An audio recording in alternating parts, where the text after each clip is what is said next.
What if I told you this kinky curly U-Part wig you're seeing was made completely by hand? No sewing machine was used and it is beginner friendly. I'm going to be showing you how to achieve that in this video. Here are the items I used: a wig cap, a measuring tape, a scissors, a marker, a canvas head, and of course your kinky coily bundles. You can use any kinky hair you want. You could use any kind of bundles you have available. Is it bone straight? Is it straight hair? Any hair that you have at hand would do a perfect U-Part wig for you. And this video is very detailed. It is beginner friendly and you're going to be able to make your wig after watching this video.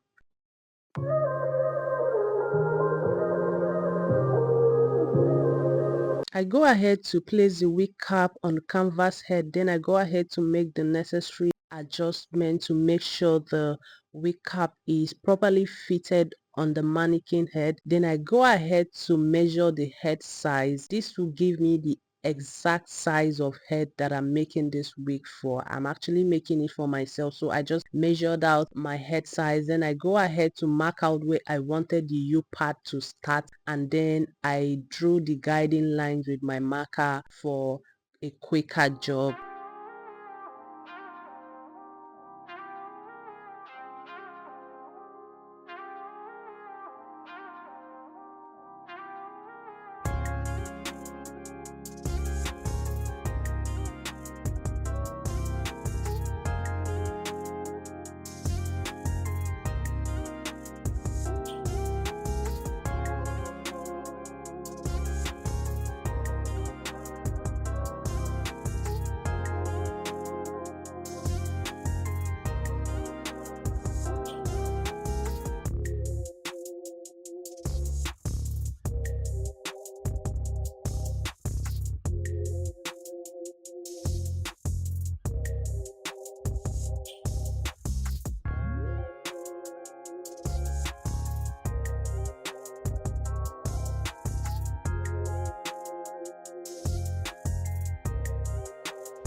Since I am sewing by hands, I use my needle and thread to attach the bundles track by track, following the line that I drew. So we are just like repeating the same method. You take a bundle, you attach it to the line. Following the line just gives you this very neat job. I must really say hand sewing takes a longer time than machine wigging, because I've actually like used a machine to make a wig. Using a machine to wig is actually faster, but using hand to sew your wig gives you more control. It doesn't require so much energy and tactics. You just have to like be patient and then you get the job done. But using a machine is actually faster, but it requires a lot of control and work. You have to like control your bundles and control the wig cap to make sure that you are not dragging your wig cap to avoid having a bump wig at the end of your sewing and all that. So you're just going to repeat the same process. Make sure to follow the line to have a very neat job. Repeat the same process till you get to the U part. So do well to follow up till the end of this video, and if you're watching without subscribing, you want to consider clicking on the subscribe button, like the video, leave your comments and ask any question you have in the comment section. I will definitely reply to it.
Once I was done sewing, I carefully cut out the excess wig at the U-part section I had earlier marked out to create space for the actual U-part, and that is it. Our kinky curly U-part wig is complete. This was so easy to make without using a machine. I will be uploading a separate video showing you how to install this wig, so make sure you subscribe and turn on your notification. For extra security, I went ahead to add is it wig clips or the wig comb inside the wig cap to help make the wig stay firm and comfortable when wearing it. And that is just all for it, guys. I really hope you found this video helpful and you're going to be coming back for more DIY videos on this channel. Bye, guys.